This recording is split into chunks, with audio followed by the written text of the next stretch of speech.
Our angle is that the challenge in traditional schools is not that the principals themselves are not good. Like, we don't need to replace the principal with a committee that is a principal. The problem is the principal job is no good. The concept of trying to spend all this energy to align the practice of a bunch of classrooms around one culture, one assessment plan, etc., that is an enormous amount of work that is largely invented by us, by the structures we've created. And if you make the school small enough that that work doesn't exist, you don't need a principal anymore. And so that's our argument, is don't try to replace the principal with a committee. Try to make the role go away by simplifying the nature of the work.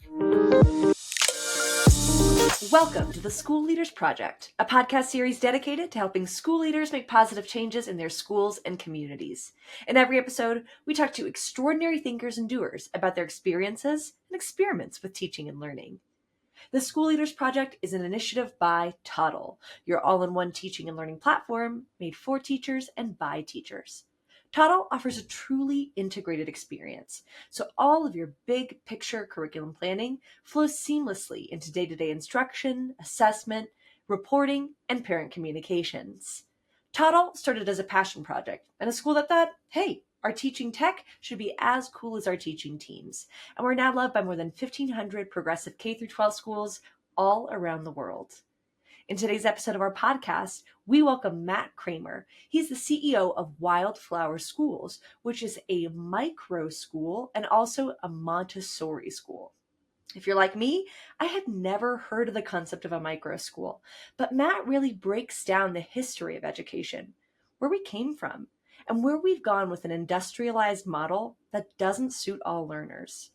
Micro schools offer a personalized education that is driven by teacher leadership.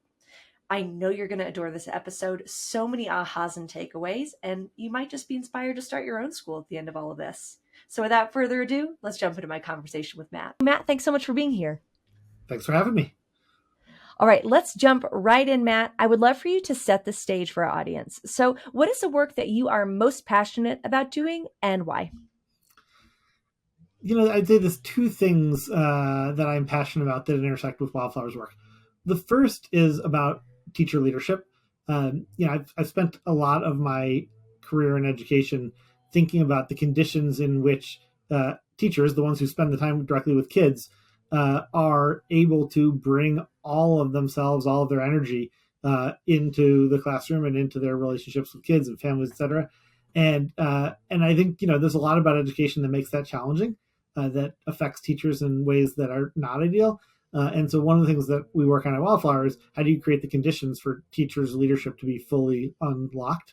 And then the second thing is I'm a Montessori kid. I'm a Montessori dad. I believe in progressive child-centered learning. I believe that kids should be the protagonists of their own educational experiences.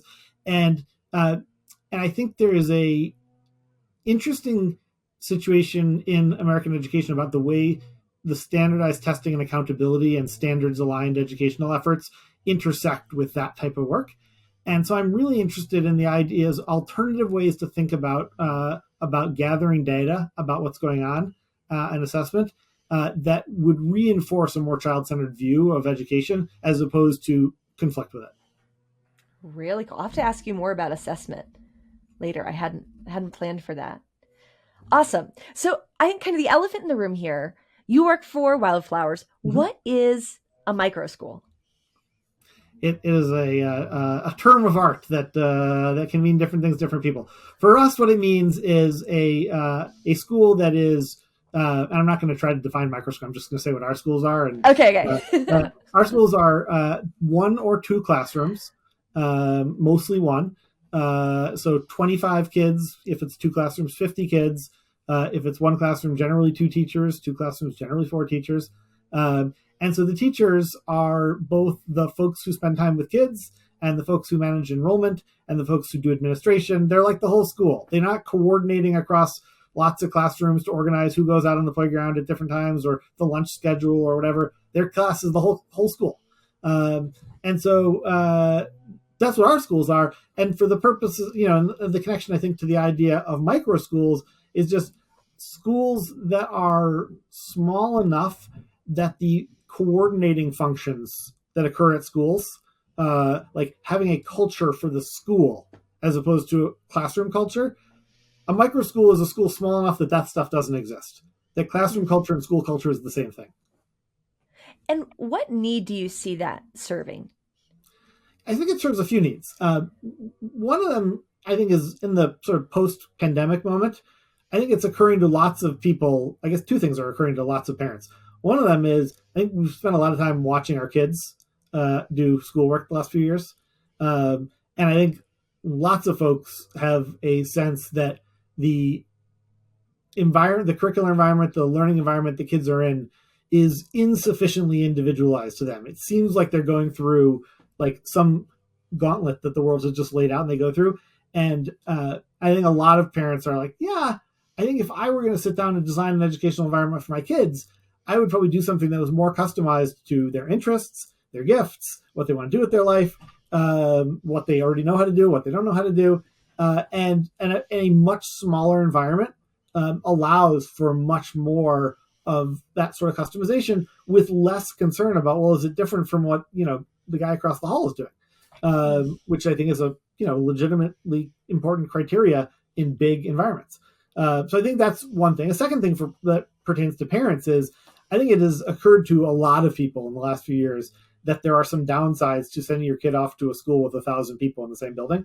From just a epidemiological point of view, there's problems to that. And there's other problems like, in lots of parts of the country in the US, you put kids on yellow buses to take them to elementary schools and they ride like 45 minutes or an hour each way, to go to an elementary school. That doesn't make sense to a lot of folks. And so I think that's one set of problems we're solving. How do you create school environments that are small enough to be responsive, local, etc.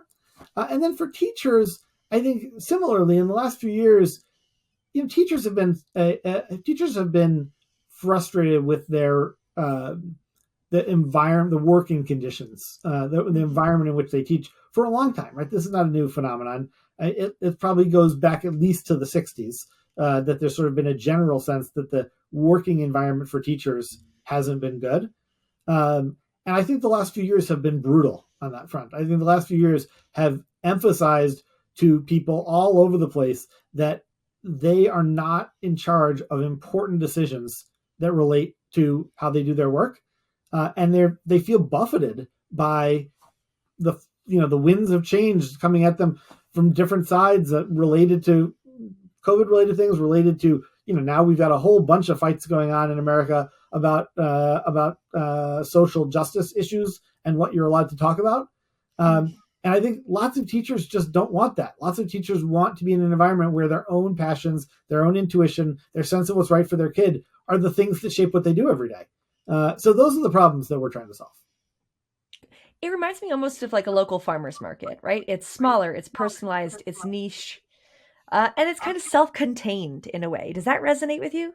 Yeah, I think it does. And I would say if you extend that analogy and think about like what is the argument for industrial supermarkets, there are some, right? Like industrial supermarkets are actually better at supplying if you are looking for a niche product.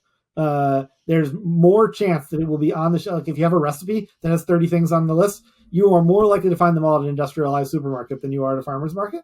And I think if you look back to the period of time 100 years ago when, it used to be the case in America, there were 250,000 one-room schools, right? And they got entirely wiped out basically between like 1910 and 1940.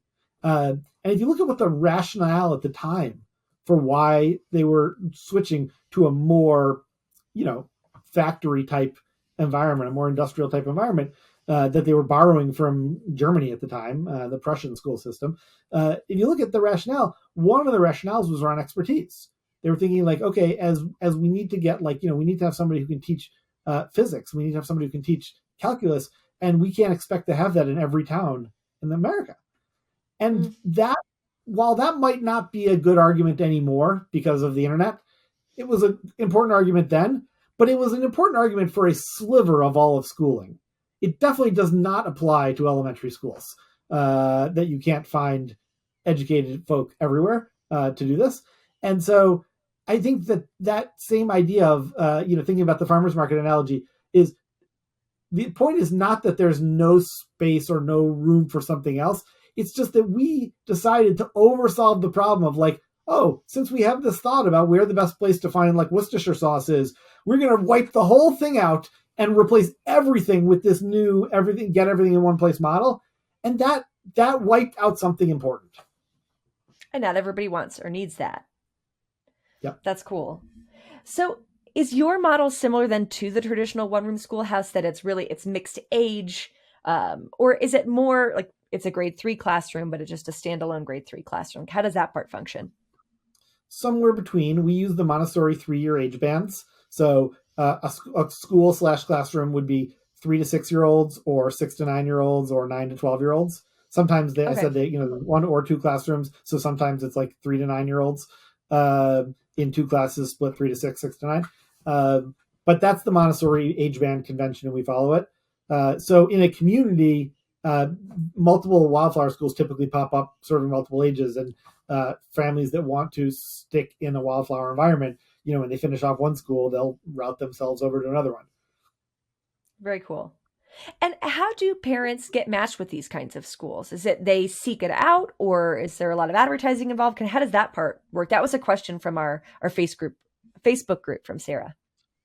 So we operate schools under multiple different types of governance, legal, funding umbrellas. So we operate what would be thought of in the U.S. as nonprofit childcare centers. We operate what would be thought of as independent private schools that accept tuition and also have vouchers for lower-income families, and we have charters. And we could, in theory, also have partnerships with districts, and have in the past at various times. But the core of the idea for us is the unit of the little school, and it has to have two things be the case for it to be sort of like a workable situation for us. One of them is it has to be authentic teacher leadership. The teacher actually has to be actually in charge. And the second is there has to be a way to support economic diversity. We aim for our schools to be intentionally diverse, to approximately reflect the economic diversity of the country. So something like a third of families having like free and reduced lunch level incomes, a third of families having above median incomes and able to pay like full tuition if it's a private school/voucher type of environment, and a third somewhere in between, like sort of, below median incomes, but not poverty level income. And so as long as a school can do those two things, support teacher autonomy and support student diversity, economic diversity, then the setting can work for us.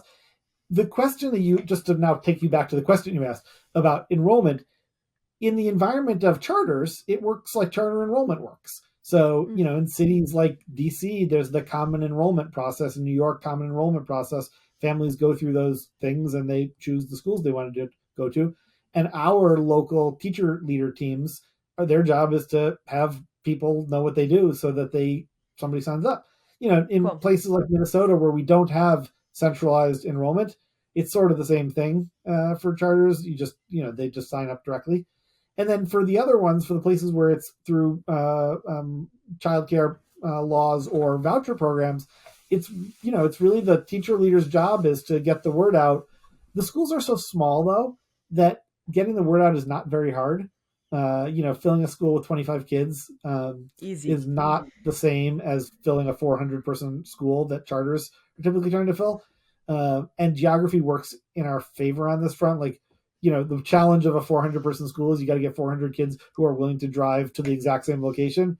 And you generally don't have trouble recruiting like the 2-block radius around the school. It's how you're going to get the people who are further out. Our school, we only need the people right around the school. So cool. Our schools generally don't have too much trouble enrolling families. I also think the Montessori brand name is attractive to lots of folks.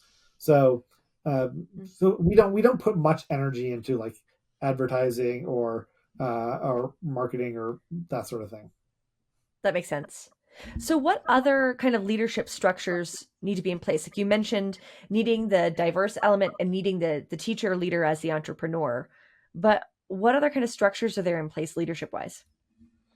I mean, part of what teacher autonomy means is that we don't pull them through lots of other things against their will. So we try to do things that are helpful to the teacher leaders. We provide a variety of tools. We provide opportunities for them to learn from each other, both by directly engaging with each other and by documenting knowledge in one place that can be used in another place. We provide various software packages that have been customized to the situation of our teacher leaders to make things easier for them. We have a direct relationship with the IRS. We have what's called a group exemption. So the 501c3 status of the schools is something that we can grant them directly. It doesn't have to come from the IRS. So we do a bunch of things like that. But like, to use the leadership notion, I think conjures up for me the sorts of fellowship programs that a lot of charter networks create. And we don't do that because we think of the schools and the teachers who have created them. We don't think of them so much as our schools. We think of them as their schools, and we think of them as the agents of their own development in the same way that we think of kids as the agents of their development, when they're 3 years old. We think one of the things we talk about in the Montessori world is creating a prepared environment for this child. And at the 3-year-old level, a prepared environment has certain features, and then you kind of set the kid loose with some guidance in the prepared environment. And what we think we're doing in general is a prepared environment for Montessorians to create the schools they've been dreaming of. So you're providing the support and the as needed resources, not as much a this is how you become a Wildflower School. No, we provide a lot of help on the front end. Actually, the part where we provide the most help is from the moment you've had the thought of like, I think I would like to create my own school, to the point where you've been open for a year and you're filled with kids and like you can see the future is, you sort of can envision what happens next. During that window, we call it the school startup journey. We help a lot during that window. Although even then, I would say our experience has been, I would say this might be true everywhere in the world, but it's definitely true in the US. Our education system here has sent the message to teachers in a million ways that they are not in charge, that they don't get to do things the way they want. And as a consequence, many teachers have internalized that message. And it actually is a little challenging to send the message of actually, we're not in Kansas anymore. The rules here are different. And we work hard at sending that message, but also if we do anything that contradicts that message, sometimes even if we give them the option to opt out of their own leadership, people will take it. And so we have to work really hard not to do that. So even though we help them a lot during the startup process, there's a lot of moments where a teacher might ask us, would you just do this for me? And the answer is no. Even if they want to, because we know that the range of decisions, the range of freedoms and strategies that they can consider later is related to the degree to which they've got their mind wrapped around the totality of the work they're doing. And it's so if for example, one thing is teachers ask us all the time, would you just manage my budget for me? And the answer is no, because a lot of important decisions get made in the process of setting your budget and managing it. And you don't realize what those decisions are if you've given it to somebody else. It's why, a lot of schools would say, well, okay, this is fine, but you're going to hire a budget person to run it for you if you do it locally, right? And our answer is no, you're not. You're actually the same person who's with the kids all day manages the budget, because important decisions get made that way. And you need to understand where your money's going so that can be part of your leadership, is influencing that. So you support that process, but at the end of the day, everything is that one teacher's responsibility. Pairs of teachers, but yes. That's a lot. Do teachers generally feel a sense of overwhelm in those first couple of years? Yes. What I would say is first of all, this is hard. We do things to try to make it a little easier, but it is hard. I think it's it's not that this is not the only hard thing in the world. I think, when you talk to charter school founders, that's hard too. When you talk to people trying to manage schools in district environments, that's hard too. It's a lot of hard things. This is hard. The other thing I would say is the people who are going to thrive in this environment have decided before they start this that it is the only acceptable solution, right? They have crossed off the other possibilities. So a very common profile for when somebody arrives at our doorstep is they've been teaching for a decade. They're considered very good by families and administrators and others who are around them. And they've gotten to that point in their career where people are describing to them two paths that they choose from. Path number one is you should become an administrator. You're great. You're a leader. Unfortunately, you will not teach anymore once you do that. The thing that it was your calling, your purpose for being in this world, you're not going to do that anymore. Option two is you can keep teaching. Do the thing that you were put on this world to do, but somebody else is going to be always in charge of you. You're never going to have the freedom to set the vision for the environment that you have in your heart. And so you get to choose. Those are your two choices. When people come to us, they have rejected that choice. They've just said, those are two terrible choices. I don't want either of them. And so I'm coming into this environment knowing that what you're offering me is an opportunity to work really hard to both teach and lead this tiny school. And because I so deeply want/need the environment in which I can do that, in which I can lay out the vision for what I want to do, I can practice Montessori the way I think it's meant to be practiced. I can serve the families that I want to serve, etc. Because that is so important to me, and because I don't believe I can get that elsewhere, I'm basically willing to do anything to do it. Those are our people. Cool. It's so interesting because often kind of the trend right now is this concept of distributed leadership, right? That everybody in the school takes on roles to sustain. But this is the opposite of that. It's saying one person or a pair of people are taking full ownership for every decision that's being made. Yeah. I mean, it's interesting because, there's a thing in the US right now called teacher-powered schools. I don't know if you're familiar with it. It's created by a group in Minnesota, actually, called Education Evolving. And they've been sort of ringing the bell on schools don't need principals. A council of teachers can run the school. And the way you do that is typically the council of teachers hires an administrator of some sort to work for them who's sort of a principal, but sort of not. But the teachers have more leadership because they're sort of like the governing council of the school. And that's a distributed leadership concept. And I think it's interesting. I think their lessons are that there's lots of good things that does. Our angle on this is a little different. Our angle is that the challenge in traditional schools is not that the principals themselves are not good. Like, we don't need to replace the principal with a committee that is a principal. The problem is the principal job is no good. The concept of trying to spend all this energy to align the practice of a bunch of classrooms around one culture, one assessment plan, etc., that is an enormous amount of work that is largely invented by us, by the structures we've created. And if you make the school small enough that work doesn't exist, you don't need a principal anymore. And so that's our argument, is don't try to replace the principal with a committee. Try to make the role go away by simplifying the nature of the work. So is there alignment? Is there accreditation in any way? Or is it like a Montessori accreditation? Or how does that work? So Montessori has accrediting bodies, has two main ones, the Association Montessori Internationale. That's the group that Maria Montessori herself founded 100 years ago or whatever. And then there's the American Montessori Society. And both of those groups do accreditation. I would say most Montessori schools are not accredited by them. Really? Including ours. Ours generally don't get accredited. The standard in the Montessori world, the thing that's sort of like more important as a measure of quality, is whether you insist on all the people who teach having gone through full Montessori training programs. And because the Montessori name is not actually trademarked, she tried late in her life to get it trademarked, but she had made it open source for so long before that that the courts ruled against her, said that she couldn't control the name anymore. Mm. So there's a lot of Montessori schools that don't have Montessori trained teachers.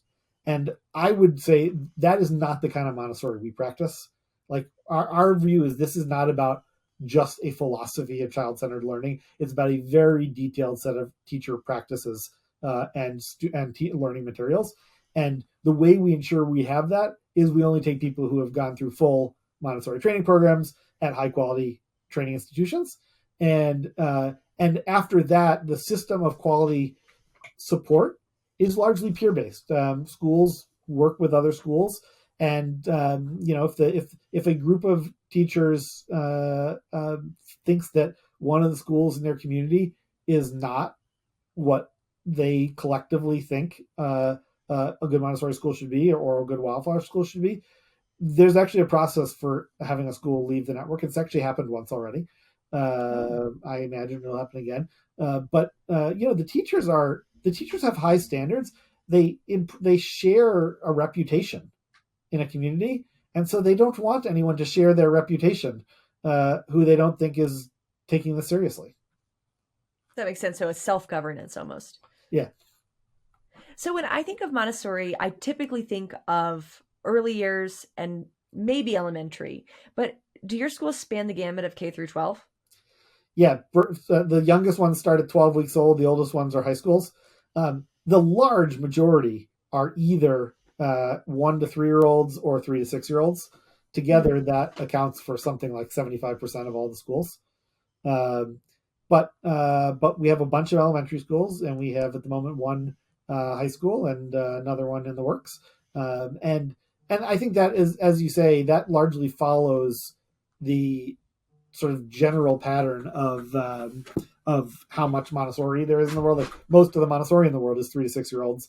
But there's like 100 Montessori high schools in the U.S., a bunch more around the world, and I think Montessori had some really important, challenging things to say about middle schools and high schools that are sort of exciting when you take a minute to think about them, and they draw people into wanting to use the general model for secondary schools as well. Do you run into anything as kids get older about state tests or requirements, proficiency kind of things? Is that a problem at all, or is there a workaround for that? I mean, there's no workaround for it. You get kids who are third grade and older, you take tests.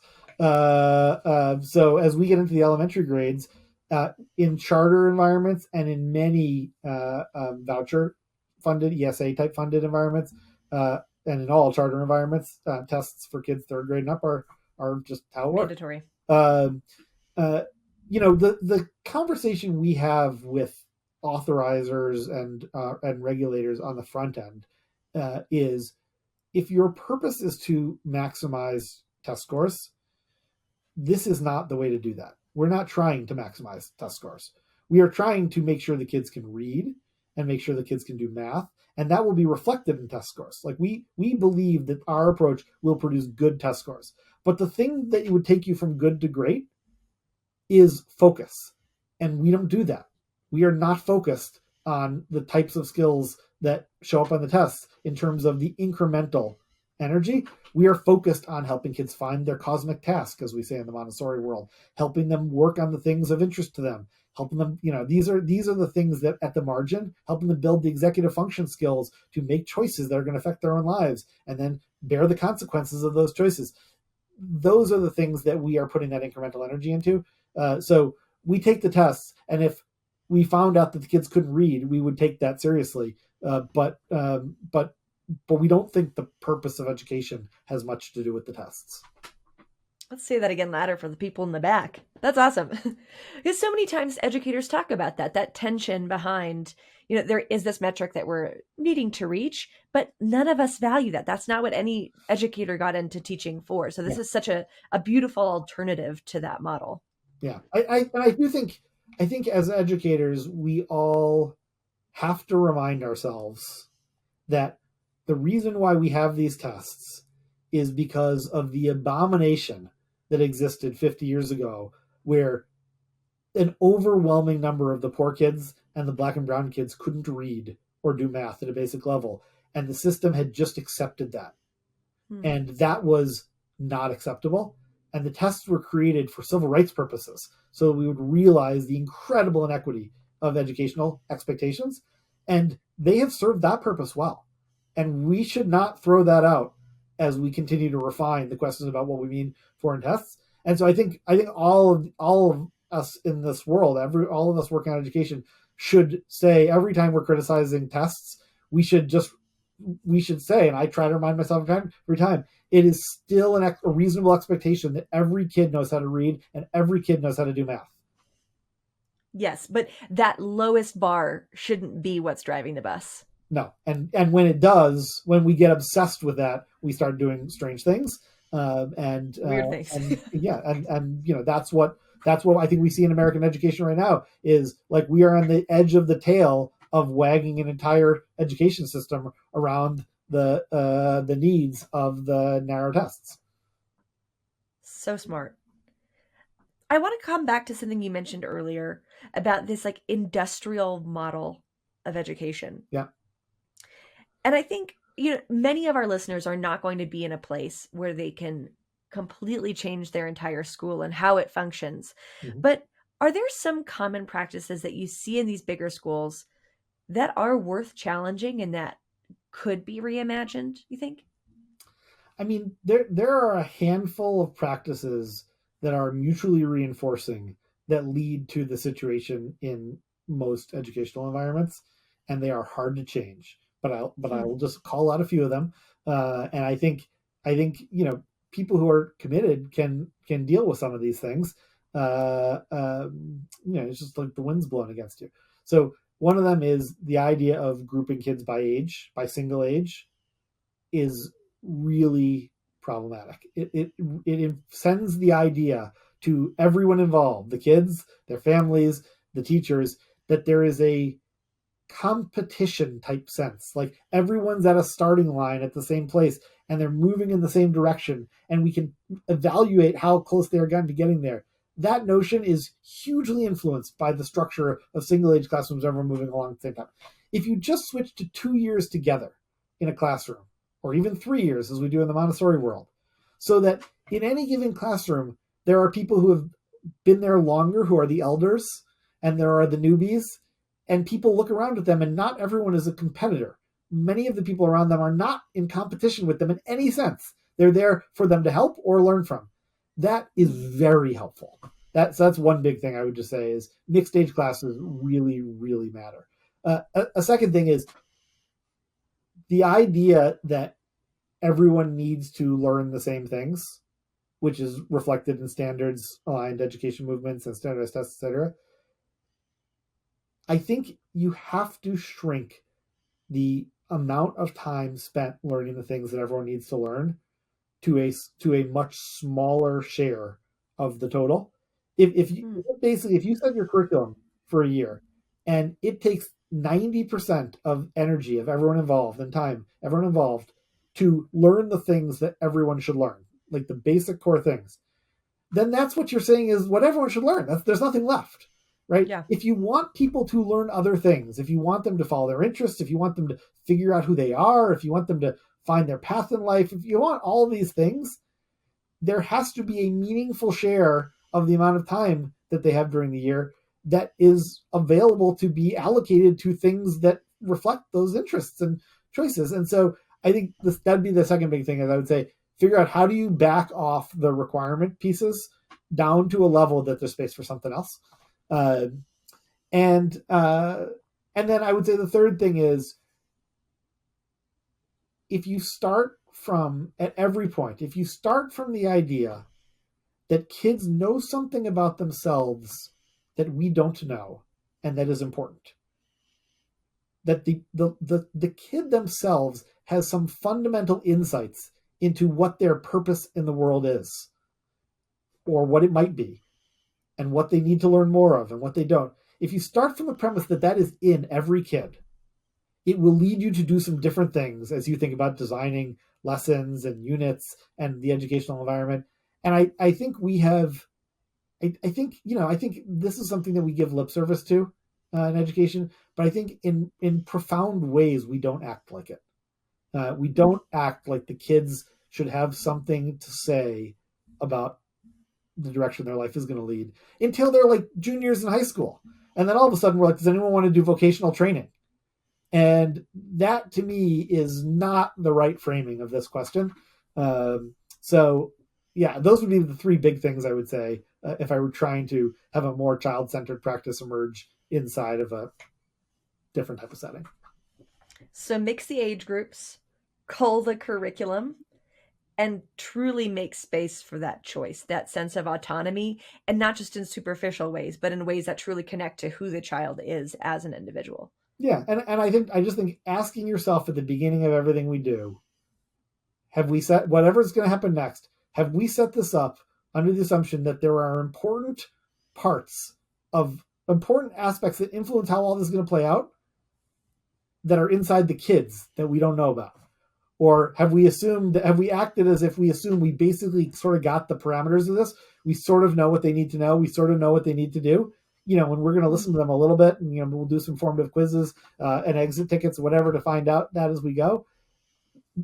That distinction of starting with the humility that we don't know all the things one would need to know to plan the instructional activity that's going to come, that is challenging. In our world of standards aligned education followed by backwards planning, there's like no space in it for that. You work your way back from the standards and you plan out all the pieces. And when you're done planning out all the pieces, you don't want somebody to mess with your plan. Like, you have to ask much earlier in the process, what would it mean if I thought the kids had something to contribute to that? And actually, I'll say one other story. So, I talked a little before, made a reference to Montessori secondary schools. And a colleague and I were talking, I don't know, probably 5 years ago or something like that, about Montessori middle schools and our desire to create more of them. And we were sort of thinking about whether we're going to lean into this. And my colleague, she went and talked to a bunch of people who had started their own Montessori middle schools. She herself is trained as a Montessori middle school teacher, but that's not what she's actively doing at the moment. She's working on helping Wildflower Schools start. But she went and talked to a bunch of people, and she said it was remarkable how frequently the exact same story came up in conversation after conversation. People would tell the story of the first year of their school, and they would say, we had been thinking about it for a while, but for one reason or another, it had not made sense to like dive in fully and just move on it. And then something happened that made it make sense all of a sudden. Like, something brought it, like, right now, like, guys, if we're going to do this, we're going to do it right now. And threw themselves in and started. And the vast majority of them told the story of, because of that, when they actually got started, when the first kids showed up for this program, they really didn't have a school yet. And so they spent the first year, the project of the first year was to design a school. The teacher and a half dozen or dozen kids created the school together over the course of the year. And person after person said, that was the best year of my career. That was the most exciting. The kids learned the most. I still keep in touch with those kids because we created a school because we had real work to do together. And I just think there's a lesson in that is like not something to brush away and return to the normal way we do it. But I think we do that a lot. Well, we dominate with our left brain, right? We want to put something into a system and a framework that we can repeat and we know will deliver success. But I think what I'm hearing you say is there's something innately counterintuitive about that in the education process. Yeah. I mean, I think when we talk about industrialization or the factory model of education, the sort of core ideas of that are that the inputs, the kids, are raw moldable materials, and the process is standardized and turns them into the outputs. And that is buried deep in our souls at this point, right? It's interesting that it is not a very humanistic idea. Like, if you go back a few hundred years, you did not find that idea anywhere. It's a pretty recent idea. But now it is everywhere. It is like deep in the culture. And so, I just think if you challenge that, and I think when people think about it, they realize it's not right.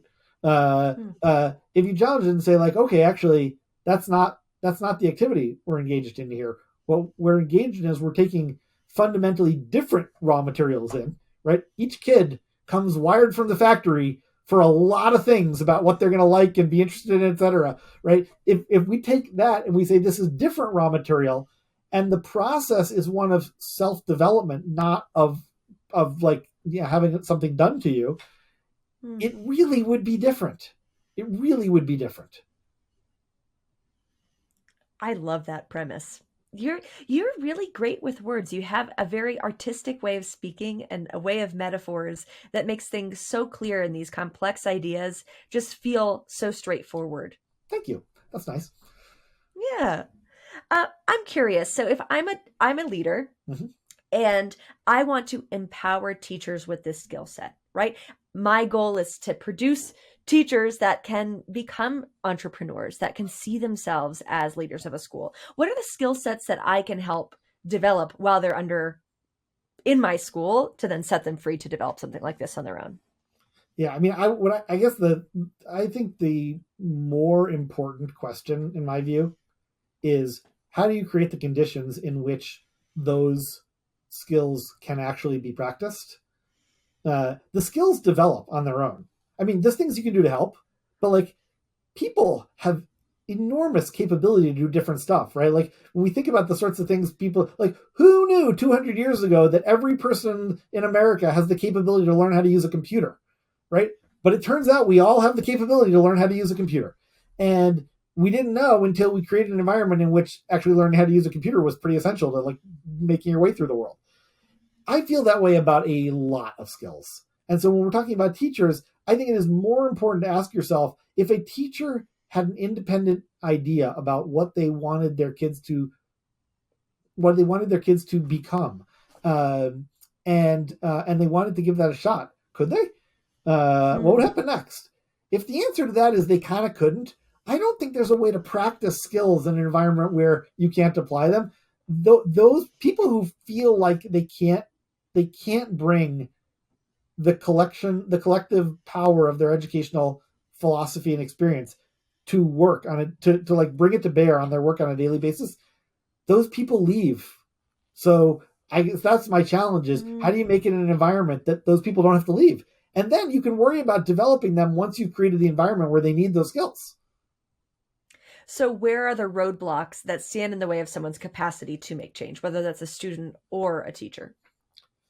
I mean, honestly, I think it is a cultural phenomenon more than anything else, reinforced by things like districts and standardized curricula and standardized tests and and Common Core and et cetera, et cetera. Like these things all reinforce it, but on a daily basis, the actual constraints are not necessarily the ones that are like laid out to a letter in a rule somewhere. The actual constraints are like the meaning we make of all those things and the sense we get that the safe thing to do is like stay in your lane. And there's actually a fair amount of space to get out of your lane.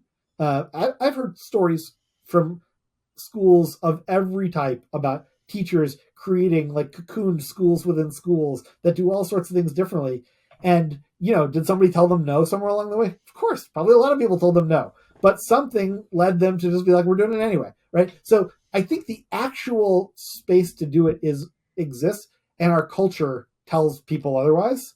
And that is what I would just say is like, you have to have a culture, you have to create a culture in the school that not just talks about innovation. In fact, I think talking about innovation is really not that important. In some ways, it's the worst. If you talk about innovation, but you respond to innovation by squashing it, people get a very clear sense about what you really mean by that.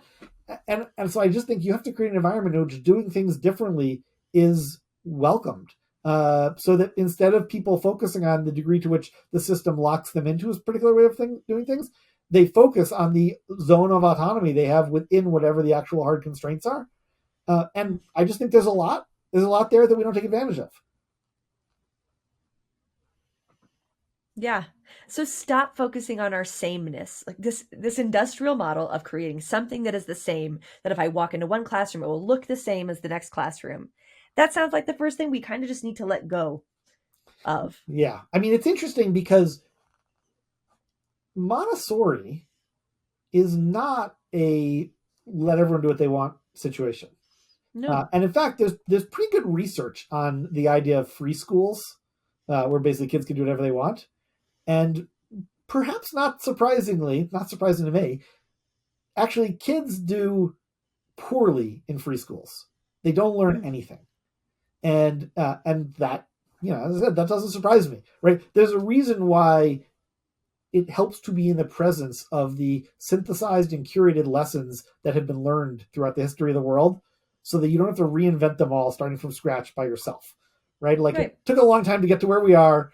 There's a reason why two different people invented calculus like the same year in different parts of the world, but nobody did it for the prior 10,000 years. It's because it's cumulative, right? Things build towards themselves. So I think the thing I would say about standardization is two things that surprise people about Montessori. One of them is the and now I'm mostly focusing about on younger kids here. The pedagogical materials, the manipulatives that are in Montessori, they're entirely standardized. Every single Montessori classroom in the world has like the exact same set of materials. Got the pink tower and got the pink tower, and it's got another 600 things after that. And second, and this maybe is even more surprising to people, is the lessons that the Montessorians use to present these things. Like when they explain to a kid how to use the pink tower, they are scripted curricula. They are memorizing in their training the presentation. And the reason why is because what Montessorians have learned over time is the key to getting the kids interested in the presentation, in the manipulatives, is having the teacher not talk so much. So what they're memorizing is a very sparse, very narrow set of things to say to the kid that focus on intrigue and minimal direction, and then build into the materials themselves what we talk about in the Montessori world as self-correction. So the pink tower, part of its brilliance in the way it shows the notion of ordering things is if you try to put the blocks in the wrong order, they will not stand up. The big ones fall over, right? You got to put it in the right order for it to work. And that is tried to build into every one of the Montessori materials, is a sense in which if you try to use it wrong, it lets you know without a teacher having to let you know. Because when an adult comes over and tells you you're doing it wrong, it actually affects you in a lot of bad ways, right? But when the thing itself doesn't work and you have to change it, it actually affects you in a lot of good ways. And so Montessori is actually quite structured. The scope and sequence is the same for everybody. The materials are the same for everybody. The lessons are memorized. The practices that the teachers use are actually quite standardized. But the thing that they're standardizing on is not what the kids and the way the kids learn. They're standardizing on the preparation of the environment. And the thing that is the organizing idea of the preparation of the environment is, what would it be like to have an environment where the kids get to be the director of their own path? And so it's standardization around that theme. And so that, I guess I would say, is I wouldn't want people to relinquish the idea of it should look the same in every classroom necessarily. What should not be the case is it should not look the same for every kid. Kids should be doing things that differ based on who they are, what they were doing before, their interests, etc. But the environment may not need that. May be pretty standardized in my view, in the Montessori view. So then, just to challenge or just to understand a little bit more, I feel like lower years Montessori makes so much sense to me, and I love it. Upper elementary, middle school, high school, is there still a similar cadence, flow, scriptedness, or is it like you learn a set number of skills and then those fall away? So the idea, this is another thing I think surprises people. The core idea of Montessori education is not actually the things that we so often attribute to it, which are the particular designs of the 3 to 6 year old environment. The core idea of Montessori education is the idea that there are some largely consistent developmental patterns and planes that operate across basically all kids. She described, Maria Montessori talked about the universal child. The idea that you go through a period of time which loosely follows 3 to 6 year old window, not exactly, but kind of similar, where the dominant features of a kid's relationship with learning during that time is, first of all, they're driven by their senses. They want to touch things. They want to stick things in their mouth. They want to feel things. Senses are the driver of their curiosity about the world. And their curiosity is largely not self-aware. So they don't go work on something because they want to learn about it, right? They are drawn into it by something that they can't articulate that pulls them in. And those features are the design features of the 3 to 6 year old environment, is all these self-correcting materials that are designed to be visually intriguing, these short lessons that are designed to sort of hook you in, and you don't say to the kid, like, here's the overarching thing we're trying to, like, there are no big goals in Montessori at the 3 to 6 year old level, because kids can't understand that at that age. Like, if they're doing it, they're parroting what somebody else is saying. It doesn't make sense. When they hit 6 years old, something flips.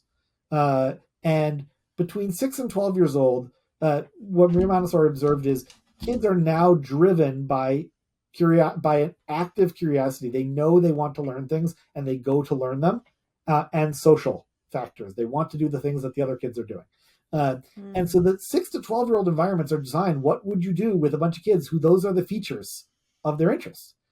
And then she talks about 12 to 15 year olds as another plane.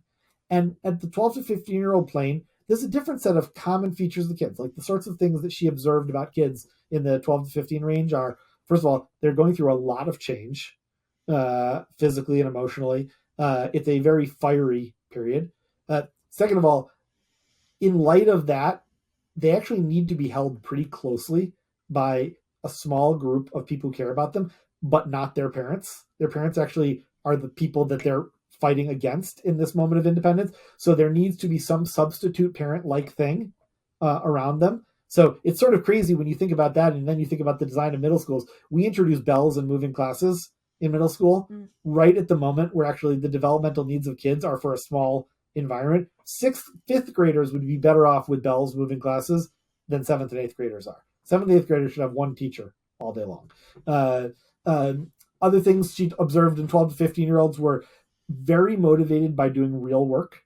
Don't like the idea that the purpose of school is to be graded. They're willing to work very hard if they sense there is a beneficiary. Somebody else is going to use the thing they do. And so, these are the sorts of things she observed. And what she said in her sort of final thoughts that she shared late in her life about middle school is, she's like, this is what I would do if I were going to try to run a middle school based on what I understand about 12 to 15 year olds. She said, I would go buy a house in the country. I would move out there with them, and we would run a farm. And we would make our own rules, and we would learn why society has rules, because we would make rules to run ourselves so that we didn't bump into each other.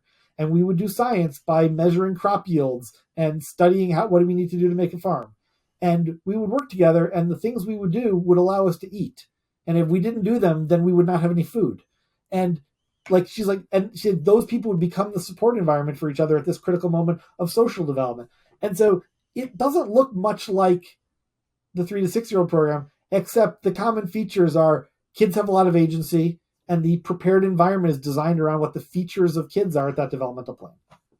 So have you had your first wildflower farm yet? We actually, at the moment, we do not have a wildflower farm, although we had earlier on, we had a sort of farm, but we've sort of got a couple in development now. Yeah. I want to go see them. When you have them up, let me know. I'd love to. There are a bunch of them in the U.S. If you want to see them. In fact, I think there's a couple of them in Colorado. Really? Yeah.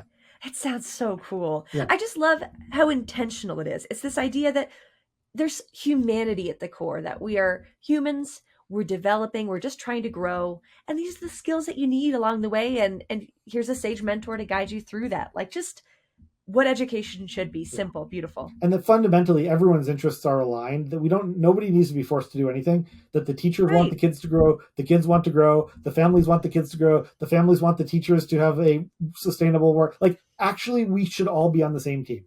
There's no conflicting objectives here. Beautiful. Well, I think that is a gorgeous place to pause. And I think if our audience is not sold on Montessori, I don't know what else would convince them. But I've got a set of 3 questions that I ask all the guests who come on the show. Are you ready for our final 3? I'm ready. Okay. Number 1, I think I might know the answer to this, but what is a book that has had the most profound impact on your life and or your practice? I'm going to answer the second question, the practice question, because the life question seems so big. So I read a book called Reinventing Organizations about, came out in, I think, 2014, so like almost a decade ago now. and it was sort of a survey of the way organizations, the way, to use the sort of technical word, like industrial organization, the way people get organized into companies or organizations to do stuff. It was a survey of a bunch of sort of path breaking ideas that were emerging around the world on industrial organization designs that were very different than what I would say of like the dominant GE system, from 25 years ago, of like ranking people and you fire everyone who gets a C and everything's measured in Six Sigma, et cetera. And so this guy, Frederick Laloux, writes this book sort of describing a bunch of people who are rebelling against these ideas, not by going backwards, but by going forward. Like, we want to take the things that work from the system, we want to continue with them, we want to transcend a bunch of the things we don't like about the system, but we have ideas to solve those same problems in different ways. And it sort of like it sort of presents what a prepared environment for adults doing work might look like. And it has really influenced the way we think about Wildflower. Just the idea that that the things that we take as like, oh, there's only one way to do stuff, that there's actually some really different ways to accomplish the same purposes about how to motivate employees, or how to decide what everyone gets paid, or whatever. All these sorts of things. There are different thoughts about that, and there are and some of these thoughts are much more aligned with what we believe about ourselves, what we believe about other people, certainly what we say we believe about other people. And so that book has made a big difference for me in just challenging what I feel like I spent the first 40 years of my life learning a bunch of skills about how to, make stuff happen with people at scale. And I spent the last decade questioning those things and realizing I think I overlearned a lot of the lessons. Yeah, I'm adding that book to my list. What is your degree in? Are you in like organizational psychology? Is that what your background is? I studied economics, but it was a long time ago. Wild. Okay. Number 2, this is my personal inquiry and something I'm trying to learn a lot more about, is this idea of, we tend to fall in a lot of camps, at least I see in school leadership, that like some people tend to be more focused on metrics and delivering. Yep. Others tend to be more focused on sustainability, creating joyous work environments. So how do we strike that balance between creating both joyous and highly productive workspaces? Yeah. I mean, I think in some ways the answer goes back to the same thing I was saying about reinventing organizations. Is I think we tend to overlearn lessons, right? We tend to be like, metrics are helpful in that they show people what a common objective is, and they give you information about progress towards the objective. And therefore, we're going to design everything we do with metrics. But the problem is there's a lot of places where metrics actually don't work very well, where they actually create problems. So for example, one of the common problems associated with metrics is they create the sense that everything that matters is covered by the metrics. Nobody thinks that's true. Right. But It does practically reflect, when you look at how they're used in metrics heavy environments, you see a million little moments of saying, I mean, I'll give you an example of this. So strategic planning is a tool of alignment, right? Organizations go through these different things every 5 years and they come up with their big strategic plan. And if you think about like, well, why do we do that? What's the purpose of strategic planning? And specifically, like, when do we want the strategic plan to make a difference in our organization? Like, what decisions do we want it to influence? And when I think about that, I think about like, okay, so we're going to create a big strategic plan. A couple of years from now, some person who I've hired and think is very talented is going to be facing a challenge where they're going to be looking at the world. They're going to be sensing the world is calling them to do one thing. And they're going to look at the strategic plan. The strategic plan is going to tell them to do a different thing. Strategic planning is the message that when you face that situation, choose the strategic plan. Do not do what the world is telling you should do next. Do what we said 2 years ago. That doesn't make any sense when you think about it, right? So then the question is like, well, why else did we do it? If we don't want people to make that decision, if we actually want them to pay attention and adjust, be evolutionary in their understanding of purpose, then what other things were we solving with strategic plan? And the answer is there are other things, right? We were solving communication. We want to have learning. We want to have everyone in the organization understand the best lessons that have been learned to date. We want to make sure the pieces fit together. Like if somebody is going to use resources here, those resources are not going to be available for usage here. So we should have decided that somebody should decide on purpose that that's like, there's things like that actually are an intentional purpose, but we can solve those in other ways. And so I think the thing I would say about the joy versus metrics thing is there is something important about metrics and there is something problematic about metrics. And if you can tell the difference, you can transcend the problems and think about what comes next. And the same is true about joyous work cultures. There is too much of that. There is such a thing as too much of that, right? And so, like, if the purpose of work is just for everyone to be happy, then we're not going to be accomplishing anything. So I think the same thing is true. Is like, what parts of the joy-centered culture are doing what you want them to do, and they need to be like the anchors you don't let go of, and what parts are not working? What parts have unintended consequences? And we can leave those behind and ask the question about what's next. And I just think there is a synthesis on almost every one of these dichotomy questions that posed. They're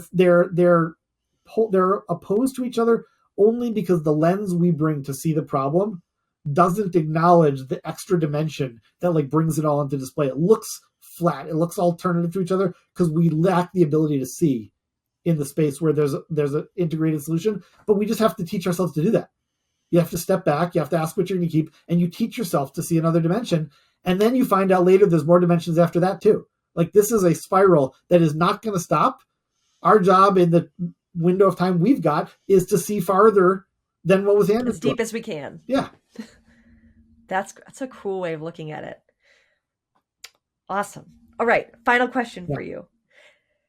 You have such a unique experience in education, your background and just what you're creating now. So what would be one piece of advice that you would give educational leaders that you think would have the most profound impact on their practice?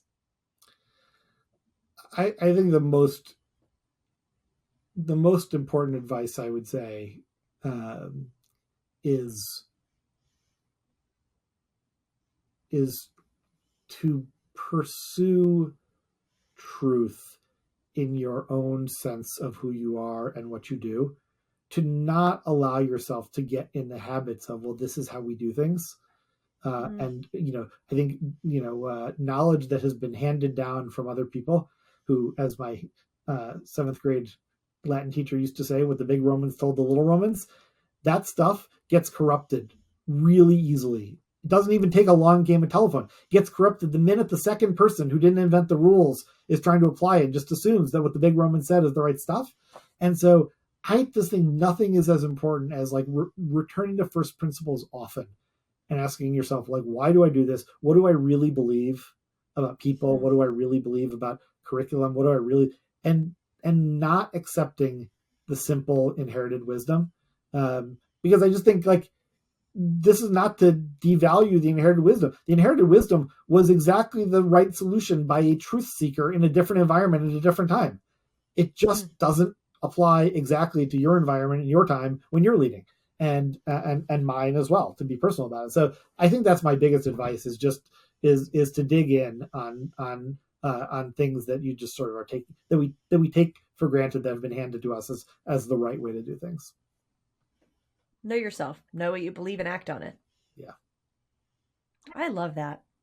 Well, this has been such a beautiful conversation. I think it's such a niche thing you're doing, but so many of the lessons are transferable to our audience. So I hope they enjoy this conversation half as much as I have. I hope they do as well. And this is important work everyone is doing here in educational leadership, and my heart is with all of them. Thanks so much, Matt.